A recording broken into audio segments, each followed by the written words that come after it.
મિત્રો, હું તમારી સમક્ષ આજે આવ્યો છું એક ડિજિટલ ફ્રોડના વિશે વાત કરવા માટે. જે ફ્રોડ જે છે એ ડિજિટલ કંકોત્રીના કારણે થઈ રહ્યો છે. એ ફ્રોડ કરવાવાળો જે વ્યક્તિ હશે એ તમારા સંબંધીઓ એટલે વોટ્સઅપ એકાઉન્ટ હેક કરશે અને વોટ્સઅપના માધ્યમથી તમને એક ડિજિટલ કંકોત્રી મોકલશે.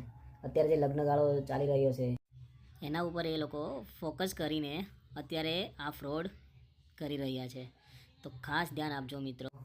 તમને ખોટું લાગશે કે સાચું ખબર નહીં, પણ પહેલાં એ લોકો વોટ્સઅપ હેક કરી રહ્યા છે અને વોટ્સઅપ હેક કર્યા પછી એ તમારા સંબંધીના વોટ્સઅપ એકાઉન્ટથી તમને એક ડિજિટલ કંકોત્રી મોકલશે. જે એક લિંક હશે જે સ્ટેનોગ્રાફી કરેલી હશે અને સ્ટેનોગ્રાફી કરેલી લિંક તમારા વોટ્સઅપ પર આવશે અને તમે જ્યારે વોટ્સઅપ ઓપન કરશો ત્યારે એ વોટ્સઅપમાં તમને દેખાશે અને તમે જ્યારે એની ઉપર ક્લિક કરો છો ત્યારે એ લિંકના માધ્યમથી તમારું વોટ્સઅપ એકાઉન્ટ અને તમારા બધા કોન્ટેક્ટ્સ અને બેંક એકાઉન્ટ હેક થઈ જશે અને એ બેંક એકાઉન્ટ હેક થવાથી તમારા બધા જ બેંકમાં પડેલા રૂપિયા ઉઠાવી લેશે. તમારે આ ફ્રોડથી બચવા માટે હું તમને કહું એટલું ખાલી કરવાનું છે તો જેનાથી તમે આ ફ્રોડથી બચી શકો છો.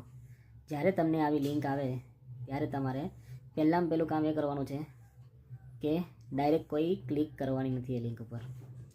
બીજું કે જ્યારે તમને એવી લિંક દેખાય છે ડિજિટલ કંકોત્રીવાળી, તો ત્યારે તમારે એ કંકોત્રી જે નંબર પરથી આવી છે તે નંબર પર કોલ કરી અને એને પૂછવું કે ભાઈ તમે આ મને કંકોત્રી મોકલી છે કે નહીં, તે તમારા સગા સંબંધીઓને પૂછી લેવું.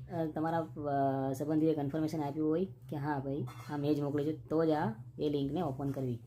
અને કદાચ અજાણતા તમારાથી એ લિંક ઓપન થઈ જાય અને તમારાથી તમે પણ એ ફ્રોડના ભોગ બની જાઓ તો તમે શું કરવું?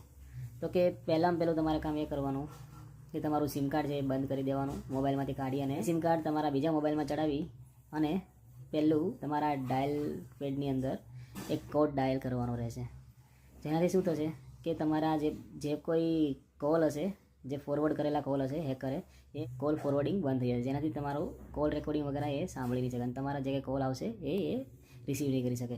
તો એક કોડ છે #67#.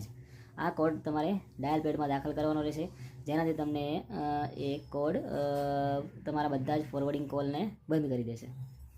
ત્યારબાદ તમારે કંઈ જ નહીં કરવાનું. 72 કલાક તો મિનિમમ બંધ, 72 કલાક સુધી તમે બંધ રાખશો તો એનાથી શું થશે કે તમારા જે મોબાઈલનું IMEI નંબર હશે એ એમની પાસે જતો રહ્યો હશે તો એ ડીએક્ટિવેટ થઈ જશે 72 કલાકમાં. ઓકે, તો જેનાથી આ રીતે તમે આ ફ્રોડથી બચી શકો. પ્લીઝ આ વિડીયો જેટલો બને એટલો બધા ફેમિલી મેમ્બર્સ મોકલો, જેનાથી આ વિડીયોના માધ્યમથી એ પણ જાણી શકે